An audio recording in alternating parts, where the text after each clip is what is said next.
Hi, welcome to Learning Monkey. I am Raghu here. In this class, we'll discuss about consistency of premises examples. In our previous classes, we have done many of the examples based on inference formulas. Please watch those classes and come back here. The link for the playlist is provided in the description below. Coming to today's class, so sometimes they are going to ask you questions like this. Show that the given premises, they have given some premises, A implies B implies C, D implies B conjunction negation C, A conjunction D. These are the premises they have provided. We need to show that these premises are inconsistent. So if you understand the point of consistent and inconsistent, remaining thing is solving this is very easy. We have done multiple examples previously. So consistent and inconsistent means if you show that from the given premises, if you show the true value from the given premises, then we say that these premises are consistent. If you show the false value from the given premises, then we can say that these premises are inconsistent. So in our example, show that the premises are inconsistent means from this premises we need to show the false value. So previously we have done some examples solving the premises and showing it as false and true value. Same way we need to solve these premises to show the false value. So it's very easy. From here onwards, the same examples which we done previously. A implies B implies C and D implies B conjunction negation C, A conjunction D. See here, if we want to reduce this from the inference formulas I11, P implies Q can be written as Q. So here A implies something. So if you are having a value A, if you, in your premises, if you are having A, then we can reduce this. Similarly, if you are having B, we can reduce this using I11. How we do that? How we get the premise A? A conjunction D. See that A conjunction D can be written as A.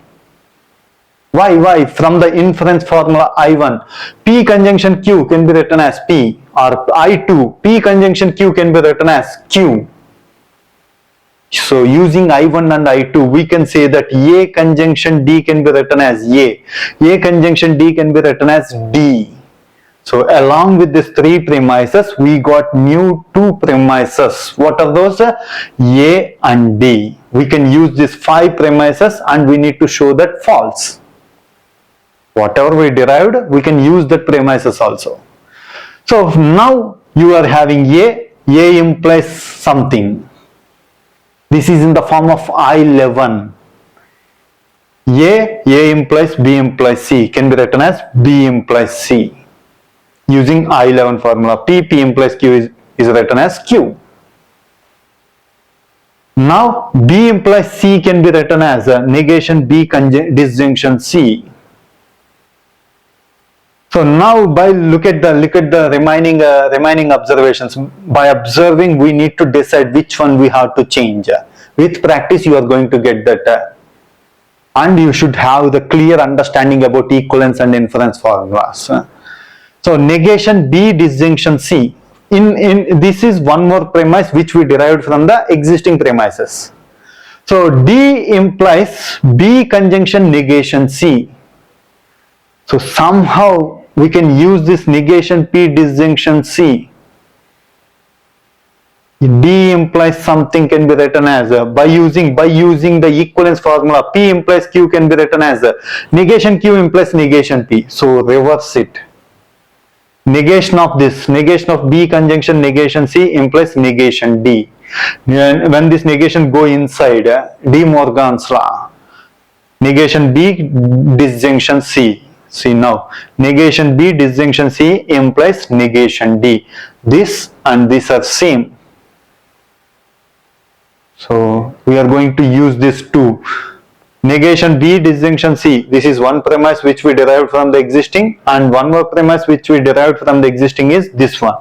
Using these two premises, negation B disjunction C implies negation D. This is in the form of I11. P implies Q. P implies Q can be written as Q.